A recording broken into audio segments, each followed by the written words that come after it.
Hi guys, James at RampantLionReviews again for you today with another beer review. For this one, we are going to stick to Sweden and we're going to return to a brewery that's featured on the channel once before. So the last review that I did from these guys came about 3 years ago, which I didn't realise until I opened up my brewery notes. But this brewery are actually really well known for their kind of farmhouse beers and also for their wild ales and lambics. They're a really interesting one, in fact.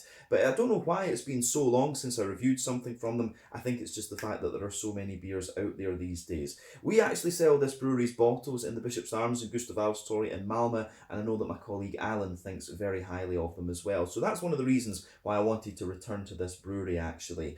But the beer we're going to have a look at today is quite a different style from the last one, which, if I remember correctly, was a barley wine. This is a style that I very much enjoy, one that I don't get to review all that often on the channel, so I thought this would be a good place to kind of resume things again with this brewery. So hopefully it's another good beer, hopefully it makes for an interesting review, and as always I hope that you guys enjoy my take on this one as well. So yeah, for this review then we are going to head to Gotland, which is the bigger of the two islands off the eastern coast of Sweden, and we're going to go to a little place called Havdhem, which is to the south of Visby, the capital on the western side of the island. And that means that we're going to have a look at another beer from Snausarve Gårdsbryggeri, or the Snausarve Farm Brewery, if you want to put it into English. So this particular beer is called Den Onde, or the evil one, I guess you would say, if that's in English as well. It comes in at 9% ABV, and this one, I think technically we have to call it a strong Belgian style golden ale, but I think for for all intents and purposes it is a triple actually. But yeah, a style that I very, very much enjoy, one that we haven't reviewed on the channel for quite a wee while at this point in time, in fact. So yeah, we'll just need to see how we get on with this one, but hopefully we can do one of the sour beers and wild ales or lambics from Snausarve going forward. We'll need to see if we can get hold of some of those. But yeah, I thought this would be a really nice place to return to this brewery with. So yeah, let's crack on with this one then and see what we have. So, as always with my reviews then, I'll tell you a little bit about the brewery before we taste the beer. If you want to get straight to the tasting, just fast forward. All the usual links are in the video description below. That's the brewery website, the link to my other reviews that I've done from Snausarve Gårdsbryggeri before, and we will hopefully add more to that list in the near future. I do have another two that I'm going to be reviewing for you fairly soon, but there's all the usual social media down there. If you want to see more reviews, do please consider subscribing to the channel. The support you give is massively appreciated, and remember, you can go into the channel homepage and search for beer using the geography-based tagging system. Go into the homepage, use the search bar, put in your hometown, state, county, prefecture, whatever it is. If I've reviewed beers from that area, you will find them on your screen after that. And remember, you can check out the playlist of beers from different countries too. You'll find this one in the Swedish playlist, and there are many others in there as well. But yeah, let's go on to my brewery notes then and chat a little bit about Snausarve Gårdsbryggeri. So Snausarve Gårdsbryggeri, as I've mentioned to you already, are based in Havdhem on Gotland, and it was founded by the couple Nina Schultz and Kalle Andersson. So Kalle had been a long-time home brewer, but he's also a certified beer judge, and Nina, on the other hand, trained as a brewer at Ludvika before working for Värmdö Bryggeri, and she's also a chef by trade and a certified beer judge as well, and it was their activities within beer that kind of brought them together.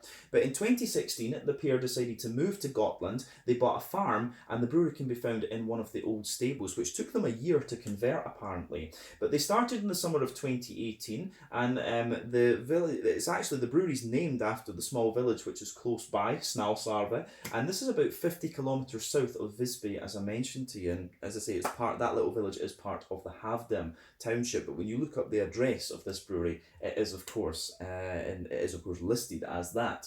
But they started off with a small 200 litre brew kit, and they specialise in farmhouse and sour and barrel aged beers, and they produced about 10,000 litres over the course of 2019. So for the moment, Nina does the majority of work in the brewery, and Kalle commutes to Stockholm during the week to work. But in recent times, they've been trying to make the brewery more sustainable with new equipment and things like that, and they've also been increasing the brewing capacity and experimenting with different styles as well. But as of November 2022, when I'm filming this review for you, these guys have produced 80 different kinds of beer. Some of the interesting ones include local wheat and smoked malts, and they've also produced some mead using Gotland honey as well, actually. They have been playing around with grapes recently, I read too, and making some wine with them, so we'll need to see what comes of all of that. But yeah, that is all the information I could really find on Snausarve Gårdsbryggeri for the moment. But yeah, I actually met Nina and Kalle in the pub when the Great Swedish Beer Festival was on. They're very, very nice people, so I'll need to check up with them and see if there's anything I should be adding in to the brewery notes. But yeah, that's everything I can tell you about them for the moment. If you want to learn more, of course, you can check out the brewery website. You can follow them on Facebook and Instagram to keep up to date with all the latest goings on. And you can, of course, check out the Untappd page to learn more about all the different beers that they've done. But as I say, if you're interested in like wild ales, lambics, Belgian style beers, I guess, and also farmhouse ales, then this is one of the breweries that you do want to check out. They've built a really solid reputation for themselves.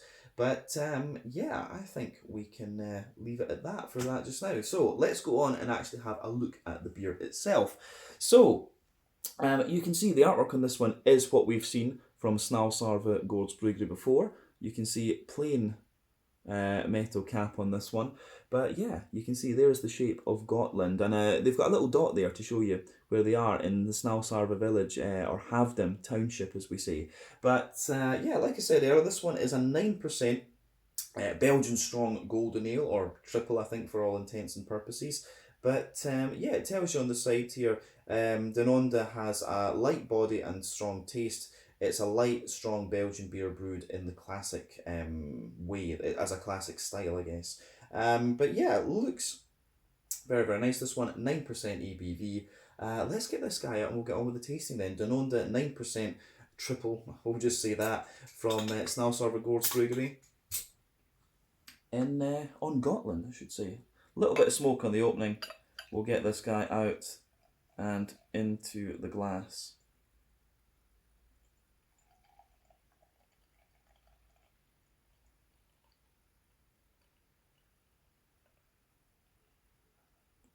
Just be careful with this, of course, because these Belgian style beers can go a little bit crazy with the head, but I think we've managed to get this one in a nice state. So that's why I concentrate so much with these. I've had quite a few Belgian beers as well, not Belgian brewed ones, but Belgian style beers brewed in other countries. They've exploded on me on the videos before. I remember that happened with some of the Vreta Kloster beers from here in Sweden. That wasn't nice. It happened like 3 times in 3 reviews. But yeah, anyway, this does look pretty nice, I have to say. So before the head disappears, you can see that this beer has poured with a solid 1 finger creamy white head, 1 or 2 big bubbles sticking toward the side of the glass at the bottom, and a few little ones going up toward the bottom of the head there. But I mean, overall, this looks pretty nice. I have to say, this is actually one... It looks a little bit, it almost looks like an IPA in some sense. This is definitely one of the more kind of hazy triples that I've come across as far as memory goes, and it's certainly kind of brighter in colour actually. So yeah, it looks good, but just take a quick look at the head, the bubbles on this one. It looks very, very nice. You can see that. It's really, really nice. But yeah, this is pretty interesting, I have to say. So yeah, 1 or 2 big bubbles sticking toward the side of the glass, a few little ones going up toward the bottom of the head, but certainly the colour of this is really interesting. It's almost like a kind of mango juice colour, this one. But yeah, deep, rich, golden yellow colour, definitely a little bit of an ambery, a light amber tint to it. But remember, the colour of your beer depends on 1, the type of malts that you use. This goes a long way to determining your EBC rating. 2, length of your wort boil is also going to play a role, because the longer you boil the wort, the more the sugars caramelise, and thus you get a darker colour of beer. Any barrel aging that you do or any adjuncts that you put in will affect the colour of the beer as well. But yeah, when it comes to the triples, I don't think you often have to. I don't think you often have to care about that actually, because the you know, I think the sugar that they usually put in these beers, when it comes to triples, they usually put a little bit of sugar in them, and that's what takes the alcohol content up, but keeps the body on that kind of light, crisp level that you expect of the Belgian beers. So you find this is a common thing in Belgian brewing. Put a bit of brew sugar in there to take the alcohol up, but maintain like quite a light, crisp body. So yeah, I don't think the colour of the sugar would affect it too much in this one. Potentially in the doubles and the quadruples it might have a bit more of an effect, but like I say, the majority of your colour in this beer will be coming from the type of malts that have been used. I wonder if the haziness, I do wonder if this beer has a little bit of wheat in it, because I know that the guys at Snausarve like to use local wheat. No, this one is just barley malt. it says. So yeah, interesting. So like I say, this is one of the hazier sort of triple Belgian strong golden ales that I've come across over the last while. So you can see if I put my fingers behind the glass there, this one is pretty damn opaque. Nothing wrong with that, of course, but yeah, always kind of interesting when you see something that's a wee bit different with these beers. As you can see, the head has just faded away to be it's kind of fading away to be a thinner foamy layer at the moment. But in terms of the appearance, nothing overly surprised about this one. But like I say, one of the brighter and hazier sort of triple Belgian strong goldens that I've come across over the last wee while. I think we've said everything we need to about the appearance of this one. We can take a wee look at the aroma and see what we have. Oh, now I'm going to say that does smell pretty damn nice. Yeah. Now, from the aroma, I'm even more tempted to say that it is a triple. And the reason I would say that, if you get a Belgian strong golden ale, I think that the ones that go by that style name tend to just smell a bit cleaner. This one is a little bit more kind of raw and yeasty and bready and things like that. And I really like that. I find that for me, the likes of the Westmalle Tripel and the Chimay Tripel and things like this, they all have this little bit of kind of bready, yeasty rawness to them, and you get that straight away with this one. This is going to be good. I think this is going to be very nice. Yeah, kind of gives you everything you want. You've got the big yeasty characters, you've got the nice fruitiness in there, you've also got a little bit of green component. Yeah, I think this goes together really, really well. Yeah, so let's break this down and describe it a wee bit more in depth for you. So the backbone of the beer, you've got that lovely fresh white bread crust in there. Yeah, lovely fresh white bread crust. That's forming the backbone of the beer. On top of that, there's a little bit of a kind of crackery sort of thing going on with this one, which is quite nice. A little bit of Jacob's cream cracker. I do get like a little hint of woodiness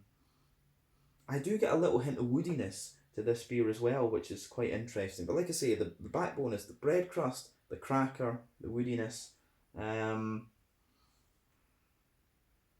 yeah, that is very, very nice. So lovely big white bready characters in there as well. And it does have that more kind of typical doughy, yeasty sort of thing. There's a little touch of the kind of clovey banana type notes that you can sometimes find in this style as well. But not too prominent actually. Sometimes those banana clovey esters can be a little bit, overpowering, and they give you a little bit of that almost bubblegum note.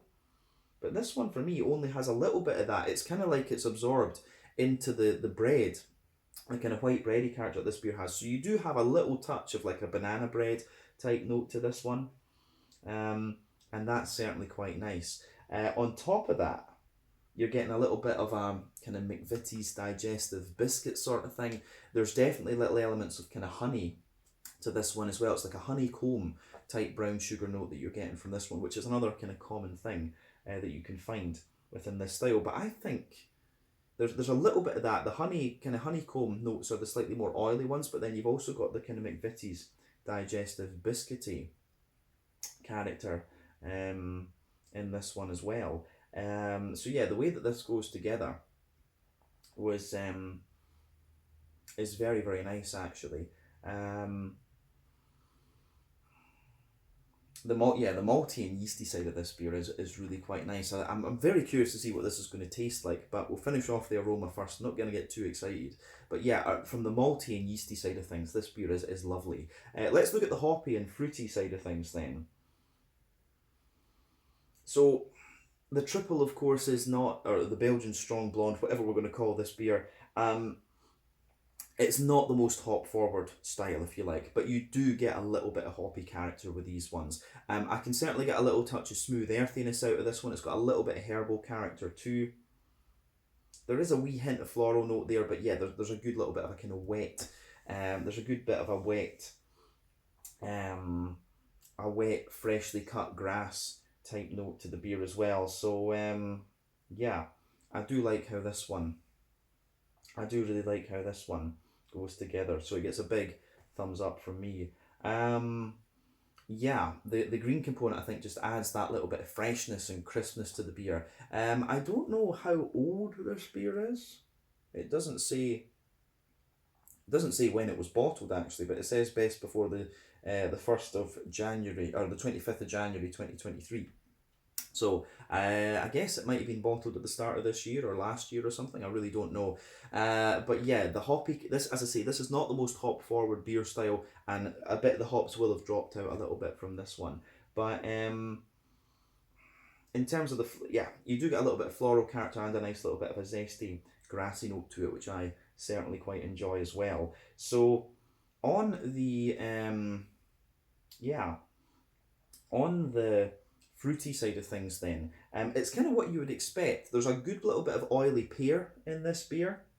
You are getting little hints of, like, there's a wee touch of an apricot-y papaya sort of thing underneath too, but yeah, for me there's oily pear in there, that apricot-y papaya note, and you also have a little bit of the kind of fresh, it's like a sort of fresh green apple coming out of this one actually. So fresh green apple, pear, and then a wee touch of a dry apricot and kind of thing underneath that. And as we said, of course, you're getting some of the banana-y notes from the yeast in this beer as well. But a lovely smelling beer, this one. As I say, just from the aroma, I would say it is more of a triple than a Belgian strong golden ale.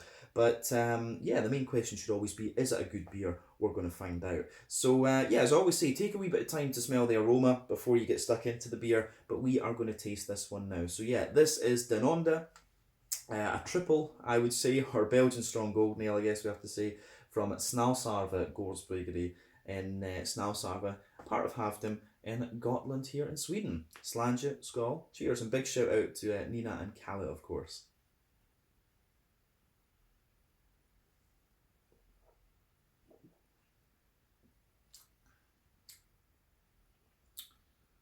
Yeah, that's pretty damn solid once again. Wouldn't expect any less. But yeah, first impression of this one is it really has that big kind of punch that you want from this type of beer. And for me, this one, you can feel it's quite clean and oily at the same time, and then a lot of the flavours that you expect of the style, they kind of creep their way out in the aftertaste. So this is interesting, but I'm going to say straight away, this is a very, very nicely done beer, and again, I can see why Alan likes these guys for sure.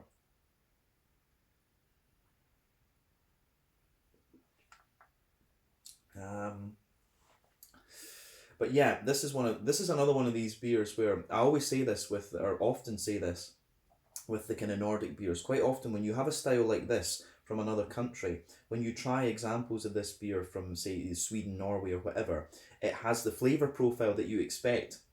It just feels, really clean because of the water quality, and that's what you're getting with this one. This beer has everything you want from like a kind of Abbey triple, but it just feels that little bit cleaner. You can feel the quality of the water in this beer for sure.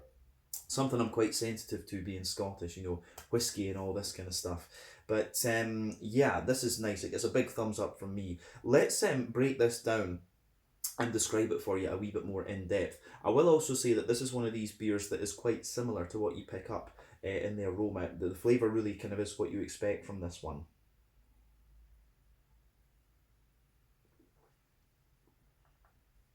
So, in terms of the middle of your palate with this beer, then we'll start there. Backbone of the beer, absolutely, you get a little bit of that kind of fresh white bread, kind of hedgehog bread crust there. That is the backbone of this beer. As you move further forward on the palate, you do get a little bit of that more. You do get a little touch of a woody character out of this one, which is kind of nice. So a little touch of woody note in there, and that kind of lingers into the aftertaste as well. So bread crust, a little bit of woodiness. Then on top of that, there's a little bit of a more, how would we say? You do get just, you get a layer of like there's a kind of thin layer of like a very crisp white bread to this one, and then above that you start to get the more airy and fluffy fresh white bread as well. So this is quite interesting. I say bread crust, a little bit of woodiness, a wee touch of Jacob's cream cracker actually, then a kind of more crisp layer of white bread, then the kind of more airy type thing out of it. So I do really like how that goes together actually.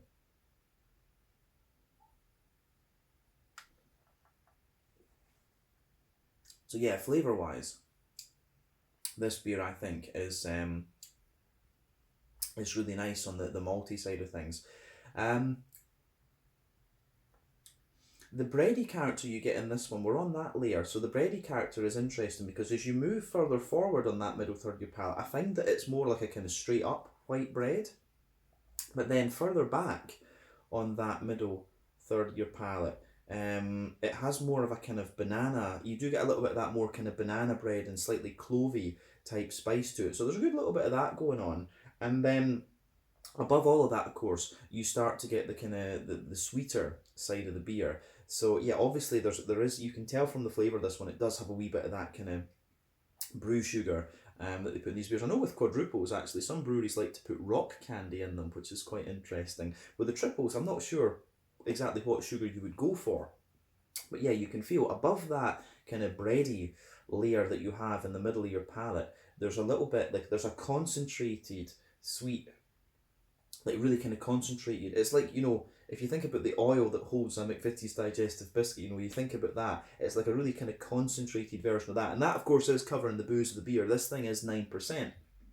So yeah, you can feel that kind of concentrated biscuity sweetness in the middle of your palate there. It has got an element of honey to it, but as you move further out from that, as you move a little bit further out from that, it gives you a little bit more of a kind of McVitie's digestive biscuity sort of thing. So yeah, again, I do like how that goes together. You get that concentrated kind of biscuity note. Then as you move further out, it becomes like a more kind of crisp McVitie's digestive.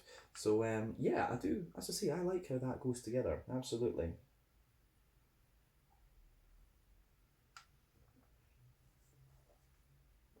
So yeah, this one is really quite nicely done in that sense. The middle third of your palate in this beer, it really gives you everything you'd expect from this beer based on what style it is. So yeah, gets a thumbs up to me. Or gets a thumbs up from me, I should say. Maybe the booze has got in my head already. But anyway, so let's look at the back third of the palate then. So the border region between middle third and back third of your palate, again, you get a little bit of bready build up in there, and it's a kind of straight up white bread. It's almost got a little bit more of a kind of clovey spice to it in a sense. But the back third of your palate, you've got a nice little bit of that.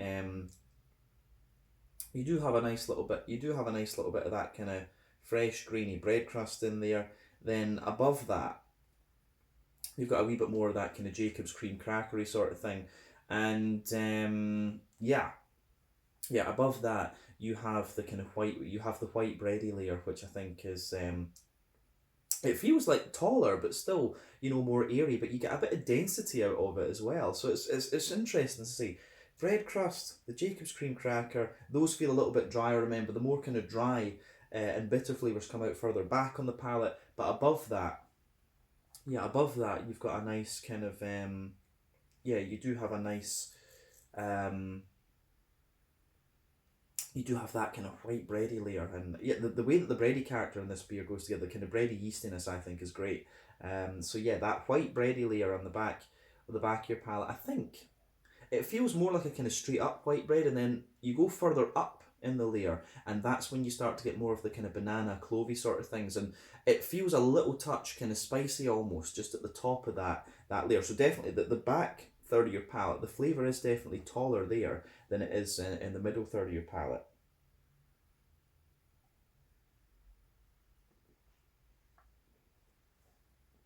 So yeah, the way that everything goes together in this beer, I think, is really nice. And above all of that in the back third of the pie, you do get another really airy white bread. It's got a little bit of honeycomb to it, a little bit of sweetness, but yeah, it goes together really nicely. So back third of the palate, you can feel the flavour is definitely taller. Then as you come further forward, it just squashes together that little bit more. And yeah, it works. It really does work in this one.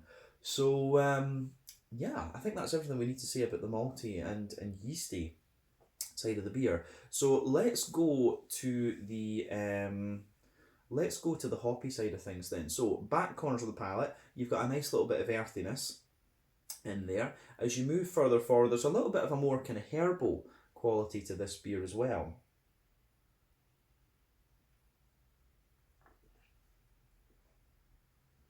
So yeah, little touch of a herbal note there, a little bit of earthiness, a little bit of herbal quality, and as you push further forward, you do get a little bit more kind of floral aromaticity out of this one. And I would say that about this beer. This is one area that it diverges from the aroma. You do get more hoppy character out of this one than the aroma would have you believe.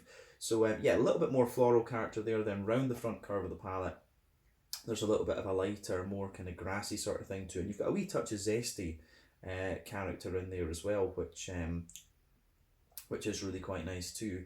So yeah, green component in this one just adds a wee bit more depth to the beer, and as I say, I really quite like it. So on the front third of your palate then, the fruity side of things, so the border region between front third and middle third of your palate, again you get a little bit of that bready build up in there, which I think is quite nice. So a wee bit of bready build up. Then the base of the front third of the palate is more kind of smooth and just soft and white bready, but above that you get that nice oily bubble where the juicy fruity esters just roll their way out of the beer. But maybe in the border region there is a little touch of that kind of banana-y type quality. So yeah, I'm getting a little bit of that. In the back of that front third of your palate, though, the base, you've got a little bit of that kind of sultana type flavour, you know, dry white green grapes. There's a wee bit of that going on. Above that there's more of a kind of oily pear coming out of it too.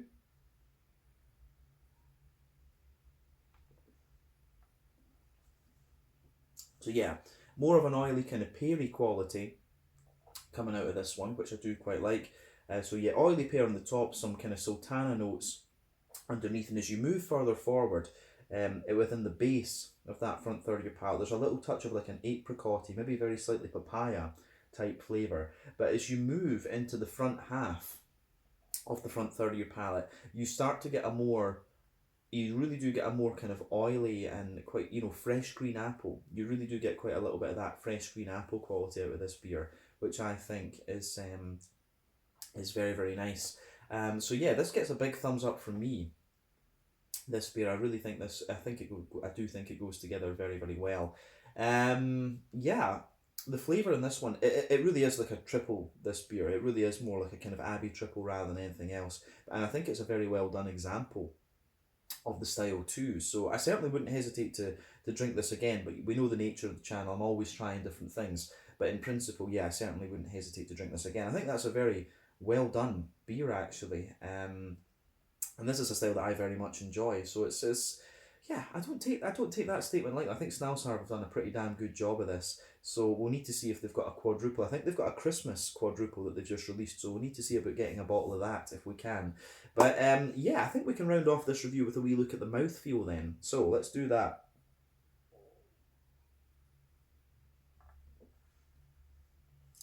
So mouthfeel wise, this beer for me, it's definitely I'd say it's kind of top end and mid bodied. The carbonation it has a little bit of prickle to it. This one, but you always get this with the kind of Belgian type beers because of the sugar. You know, you always get that little bit. You could see it with the head when we first poured the beer. So you have got a little bit of prickle to the carbonation in this one. And as I say, it's quite a thick, oily type thing, but you still have that little bit of dryness that you would get from the yeastiness in the triple. But it also feels very clean because it's Nordic brews. You always find this in these beers. So yeah, it has that. In terms of IBUs, I think this at most this is like 20, maybe 15 or 20 IBUs. It's something like that. You do have a little bit of spiciness to this one as well. In the aftertaste, you do get a little bit of that kind of clovey, very slightly peppery type spice out of this one. But yeah, malt base, really nice kind of big bready character to it. A good little bit of sweetness. As I said, a little bit of hoppy bitterness to the beer too. And then you've got those lovely kind of oily fruity notes coming out of this one. But I think in terms of, if we consider that, I would definitely consider this beer a triple rather than anything else. There's all the technical things around calling it that style, but yeah, it really is like this. I mean, if you like Westmalle triple, if you like the Chimay triple, you are going to enjoy this one. I think this is a very, very nice beer. So it gets a big thumbs up from me. Yeah, I think we can leave it at that for this one. I think this has been a really interesting review, and it certainly makes me want to try more of the Snausarve stuff. I do have a bottle of their Saison and an Imperial Stout to look at, but I want to get their Christmas quad, I think, on the basis of this one. I love a quadruple. So yeah, I do think we need to see about getting a bottle of that Christmas quad. So yeah, I think we can leave it at that for this one. So this was the Onde, the evil one in English, 9% ABV, Belgian Abbey, Tripel, whatever you want to call it, I would say, from Snausarve Gårdsbryggeri in Snausarve in Havdhem Township on Gotland. Lovely, lovely beer, this one. And yeah, very cool to be able to review it for you here on the channel. So once again, thank you for watching my beer reviews. Until the next time, please like, subscribe, share, all the usual YouTube stuff. Let me know your own thoughts on this beer in the comment section below. Let me know what your favourite beers are from Snausarve Gårdsbryggeri as well. And we will see about returning to these guys very, very soon. But until the next time, Slange, Skål, cheers, check out Snausarve Gårdsbryggeri, and do give me some other triple recommendations and recommendations from this brewery if you get the chance. Slange, Skål, cheers, see you in the next review.